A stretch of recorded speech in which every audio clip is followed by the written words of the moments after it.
أعوذ بالله من الشيطان الرجيم بسم الله الرحمن الرحيم barkeb Cheikh Saalih géejig yiw ga fekk baax lay fay di way ci gan gi baax moo jeexital ko xotti baax ko di Cheikh Saalih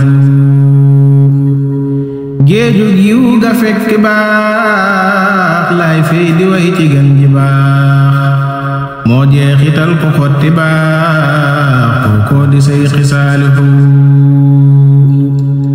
as-Saalihu sidqul amiin Cheikh Saalihu durru thamiin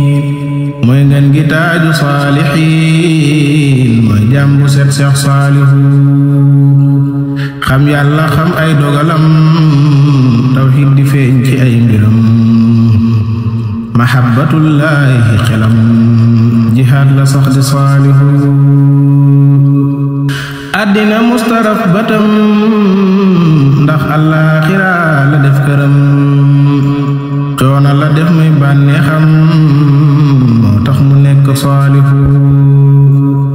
sedd bu tar ci biir lëndëm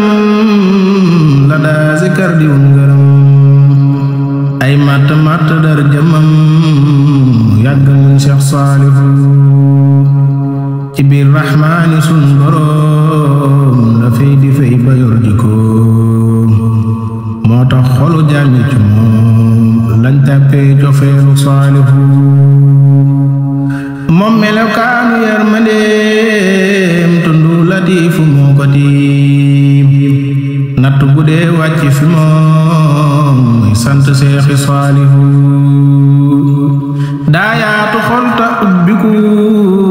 daa feesi yërmandeeg jikko tebe ba far du gendiku aw ñam ci biir kër Saalihu njaboot gu ndaw gi war ko bis xolam ba jeex du bëgg a gis kuy xuf baa mu tawat fa bis yër mën a fees na Saalihu dëpp na ay ndaw yu bari gindi na ay ndaw yu bari yeesal na xol ya daan fuy bañ mujj doon ay Saalihu tàggat na xel ba muy xalam tarbiya xol ba du gëlëm ba seen bakkan yana nërëm yéega na leen moom Saalihu soxal bu ne ko jàkk bis foo mën a jaar ji xijja fees ci yow ba dootoo bëgg bis lu dul dëkk ak Cheikh Saalihu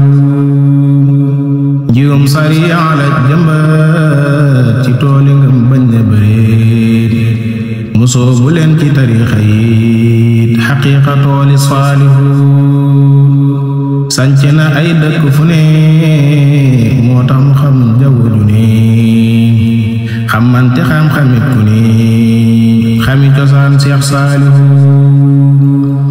yow suuf de yaa ami mbéeg yow mi sàng jëm du màgg koo xam ne baatinam bu ma daa nëbbu Cheikh Saalihu tey àjjana ami lu rëy moom mi ruuxam gi dëkke tey àddina gentar ga di way ndax du këru kuy Saalihu tey àjjana ami lu rëy moom mi ruuxam gi dëkke tey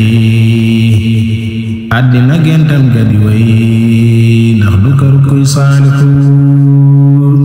subhaana rabbika rabbil izzati ammaa yasifuun wa salaamun alal mursaliin walhamdulillaahi rabbil aalamiin abonné leen et aimé di partager di participer di envoyer ay cœur